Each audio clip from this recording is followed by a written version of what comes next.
아침에 나로 주의 인자한 말씀을 듣게 하소서.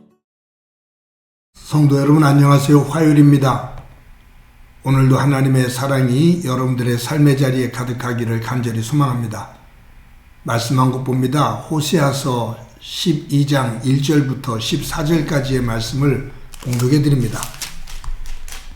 에브라임은 바람을 먹으며 동풍을 따라가서 종일토록 거짓과 포악을 더하여 아수르와 계약을 맺고 기름을 애굽에 보내도다.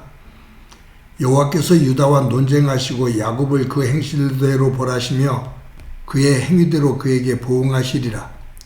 야곱은 모태에서 그의 형의 발 뒤꿈치를 잡았고 또 힘으로는 하나님과 겨루되 천사와 겨루어 이기고 울며 그에게 간구하였으며 하나님은 베델에서 그를 만나셨고 거기에서 우리에게 말씀하셨나니 여호와는 만군의 하나님이시라. 여호와는 그를 기억하게 하는 이름이니라. 그런즉 너희 하나님께로 돌아와서 인애와 정의를 지키며 항상 너희 하나님을 바랄지니라. 그는 상인이라. 손에 거짓 저울을 가지고 속이기를 좋아하는도다. 에브라임이 말하기를 나는 실로 부자라. 내가 재물을 얻었는데 내가 수고한 모든 것 중에서 죄라 할 만한 불의를 내게서 찾아낼 자 없으리라 하거니와 내가 애굽 땅에 있을 때부터 나는 내 하나님 여호와니라. 내가 너로 다시 장막에 거주하게 하기를 명절날에 하던 것 같게 하리라. 내가 여러 선지자에게 말하였고 이상을 많이 보였으며 선지자들을 통하여 비유를 베풀었노라. 길르앗은 불의한 것이냐? 과연 그러하다. 그들은 거짓되도다. 길갈에서는 무리가 숫송아지로 제사를 드리며 그 제단은 밭 이랑에 쌓인 돌 무더기 같도다. 야곱이 아람의 들로 도망하였으며 이스라엘이 아내를 얻기 위하여 사람을 섬기며 아내를 얻기 위하여 양을 쳤고 여호와께서는 한 선지자로 이스라엘을 애굽에서 인도하여 내셨고 이스라엘이 한 선지자로 보호받았거늘 에브라임이 경노하게 함이 극심하였으니 그의 주께서 그의 피로 그의 위에 머물러 있게 하시며 그의 수치를 그에게 돌리시리라. 아멘. 야곱은 아버지 이삭과 형 에서를 속이고 장자권을 형에게서 빼앗습니다. 형 에서가 동생 야곱에게 속았다라는 것을 알고 야곱을 죽이려고 하죠. 야곱이 어머니 리브가의 도움을 받아서 하란 외삼촌 집으로 외갓집으로 도망을 가게 됩니다. 야곱은 하란에 가서 20년이 넘도록 삼촌 라반의 집에서 종노릇을 하다시피 했어요. 그런데 그 과정 속에서 하나님께서 은혜를 주셔서 그에게 4명의 아내와 12 아들, 딸 하나 그리고 많은 재산을 얻게 됩니다. 그가 20년 넘도록 하란에서 지내다가 이제 고향 집으로 돌아가기를 원합니다. 그래서 집으로 돌아오지요. 가족들이 이끌고 그 많은 양떼를 이끌고 집으로 돌아옵니다. 금이 환영하는 모습이죠. 근데 야곱이 자신의 고향에 가까이 도달할 때 사람에게 들리는 말이 있습니다. 형 에서가 동생 야곱을 죽이기 위해서 400명을 이끌고 오고 있다는 말이에요. 아직도 에서의 야곱을 향한 분노의 감정은 식질 않았습니다. 그때 이 야곱이 가족들을 그리고 모든 양떼들을 2떼로 나누어서 자신의 앞으로 보내요. 그리고 자기는 제 맨 뒤에 남아 있습니다. 야복강가에 홀로 남아있고 가족들과 양떼들은 다 보내요. 저는 이 모습을 보면서 야곱의 그 비굴함, 야비함 이것이 그대로 속살이 노출되는 것처럼 보여요. 가장이잖아요. 한 집안의 가장이잖아요. 아내들이 있고 아들들이 있습니다. 종들이 있습니다. 가장은 그 집안을 책임져야 될 의무가 있습니다. 그런데 가족들을 사지로 다 몰아내고 자기 혼자 덩그러니 야복강가에 남아있어요. 비굴한 모습이죠. 야곱이 불안에 떨고 있는데 이 야곱이 야복강을 넘지 못하는 이유, 고향으로 갈 수 없는 이유, 고향으로 가지 못하게 하는 장애물, 그것은 야복강이 아닙니다. 고향으로 가지 못하게 하는 장애물은 형 에서에 대한 두려움이고 불안함입니다. 아버지를 속이고 형을 속였던 죄, 그것으로 인한 죄값, 그것에 대한 불안과 두려움, 즉 죽음에 대한 불안과 두려움입니다. 야곱이 불안과 두려움에서 떨고 있을 때 한 사람이 그에게 다가오죠. 야곱에게 싸움을 겁니다. 야곱이 그 사람과 싸웁니다. 새벽이 밝아와요. 그 사람이 떠나려고 할 때 야곱이 붙잡고 놔주질 않습니다. 그때 그 사람이 야곱의 환도뼈를 때리죠. 그래서 환도뼈가 절단이 나요. 그런데도 놓지 않고 당신이 나를 축복하기 전에는 내가 놓지 않겠습니다라고 말해요.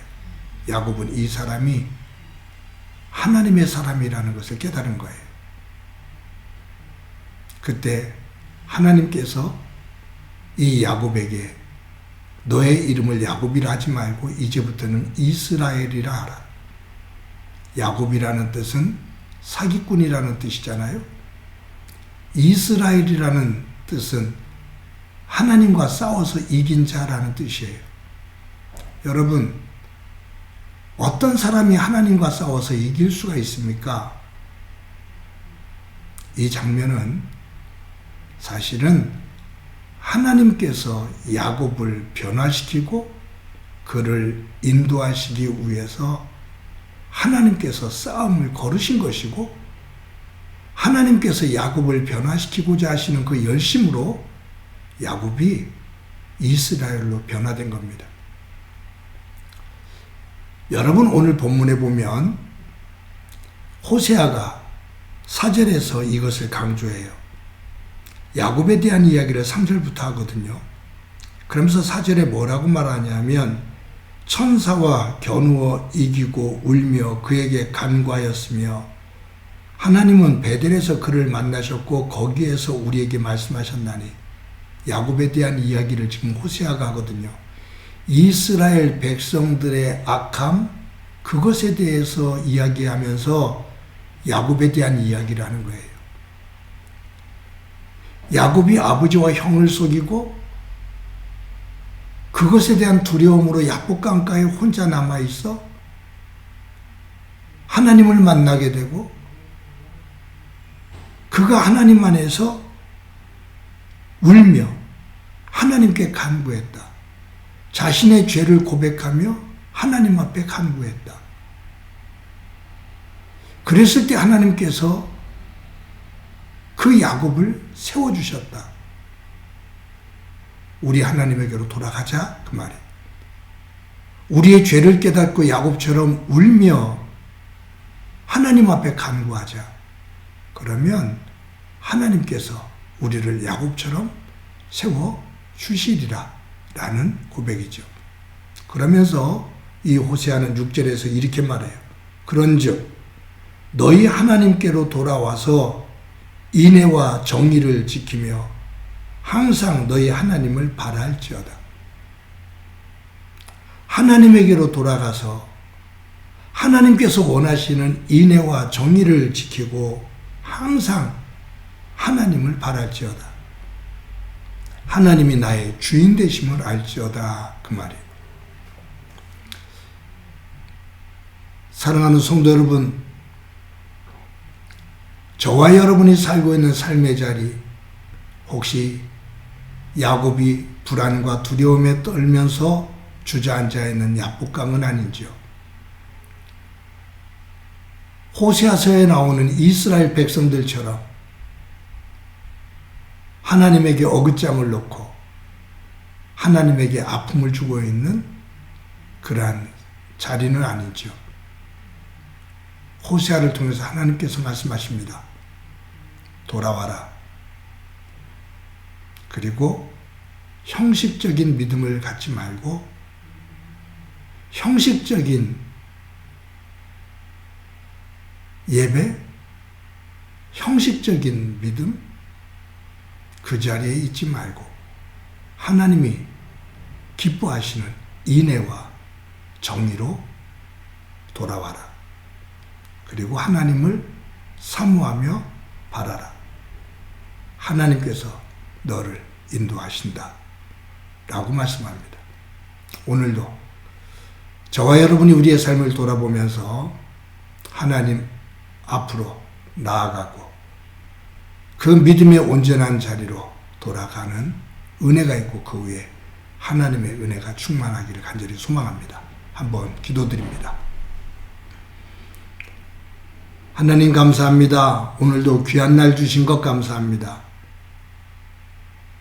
야곱이 야복강가에 주저앉아 있는 그와 같은 불안과 두려움의 모습이 내 모습은 아닌지,